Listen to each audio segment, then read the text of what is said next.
આ રોડ 1985માં બનેલો છે. એના પછી એક જ વાર ફેવર થયો છે. હાલ છેલ્લા 15 વર્ષથી એમાં કંઈ કામકાજ થયેલું નથી.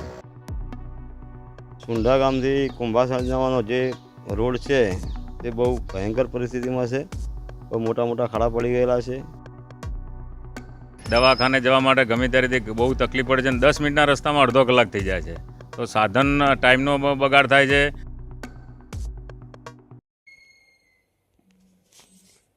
વિકાસની મોટી મોટી વાતો વચ્ચે બનાસકાંઠાના પાલનપુર તાલુકાના આંતરિયાળ ગામોની સ્થિતિ અતિ દયનીય બની છે.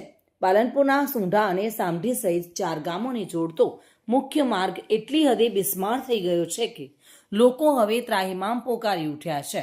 રસ્તા પરના ખાડાઓને કારણે અનેક અકસ્માતો થયા છે, છતાં તંત્રના પેટનું પાણી હલતું નથી.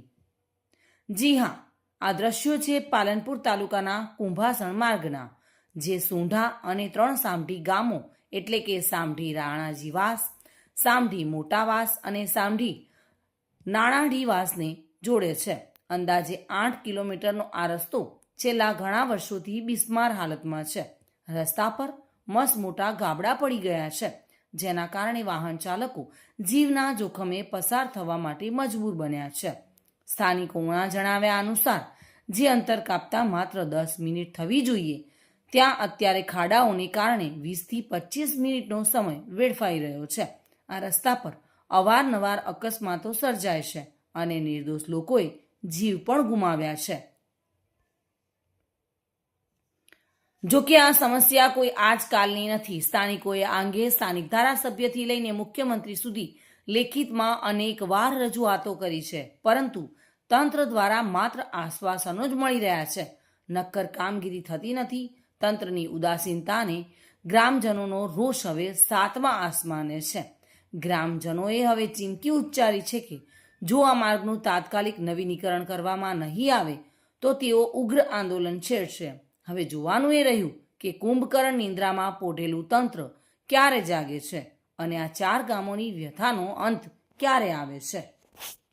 આ રસ્તાની વારંવાર રજૂઆત કરી, અમે ધારાસભ્યને લેખિતમાં આપ્યું અને બધી વાતો કરી. એમને એવું કીધું કે તાત્કાલિક થઈ જશે.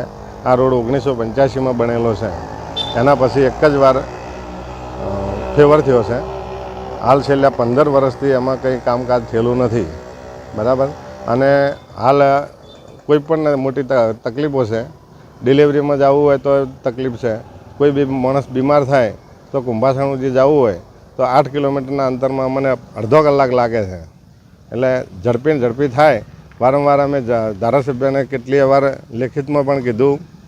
આમ મેં મૌખિકમાં પણ રજૂઆતો કરી. 15 દિવસે એમને રજૂઆત કરીએ જ છીએ. વિશ્વકર્મા સાહેબ જ્યારે માર્ગ મકાન મંત્રી હતા ત્યારે બી અમે રજૂઆત કરેલી હતી. અને લગભગ 5 વર્ષથી તો અમે છેલ્લા 5 વર્ષથી ફૂલ લાગેલા છીએ, પણ કોઈ સાંભળતું છે નહીં. સુંઢા ગામથી કુંભાસણ જવાનો જે રોડ છે તે બહુ ભયંકર પરિસ્થિતિમાં છે. બહુ મોટા મોટા ખાડા પડી ગયેલા છે. વારંવાર રજૂઆતો કરી છે. આપણા ધારાસભ્ય શ્રી અનિકેતભાઈ ઠાકરને પણ રજૂઆતો કરી છે. જગદીશભાઈ વિશ્વકર્માને પણ અગાઉ રજૂઆતો કરેલી હતી. તેમ છતાં તંત્રએ કંઈ કાન ઉપર લીધું નથી. હવે લોકો બહુ કંટાળી ગયેલા છે. જે 10 મિનિટનો રસ્તો છે 8 કિલોમીટરનો, તે આવવા જવામાં 20 મિનિટ થઈ જાય છે. એટલે લોકો બહુ પરેશાન થઈ ગયા છે અને હવે ના છૂટકે ગાંધીજીના માર્ગે આંદોલન કરવાની જરૂર પડશે. આવવા જવામાં બહુ તકલીફ પડે છે. સાધનો વારંવાર ખોટવા થાય છે, એક્સિડન્ટ થાય છે. બરાબર. અને 8 કિલોમીટરની 10 મિનિટના રસ્તામાં 20 મિનિટ થઈ જાય. એટલે મોટામાં મોટી તકલીફ એ છે. અમારી માંગ તો એ છે, ધારાસભ્યશ્રીને રજૂઆત કરી હતી. ધારાસભ્યએ પણ અમને કહ્યું હતું કે ભાઈ તમારો રોડ બની જશે. પોળો કરવાનું રીવાઇડિંગ કરેલું છે. ફેવર તો મંજૂર થયેલો હતો, પણ ફેવર અમે અટકાવેલો છે.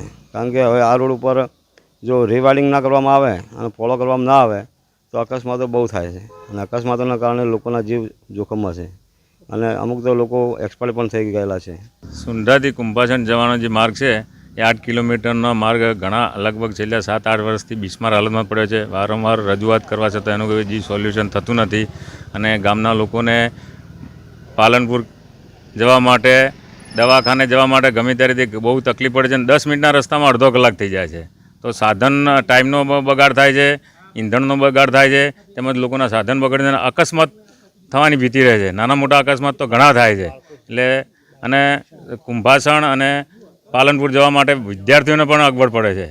તો આ રસ્તાનું તાત્કાલિક ધોરણે એનું નવો જોબ નંબર પડી નવો રોડ થાય, પહોળો રોડ થાય એવી ગામ લોકોની બહુ માગણી છે. એવી અમારી રજૂઆત છે ગામ લોકોની. દિનેશ રાણા સાથે bureau report, today Gujarati news.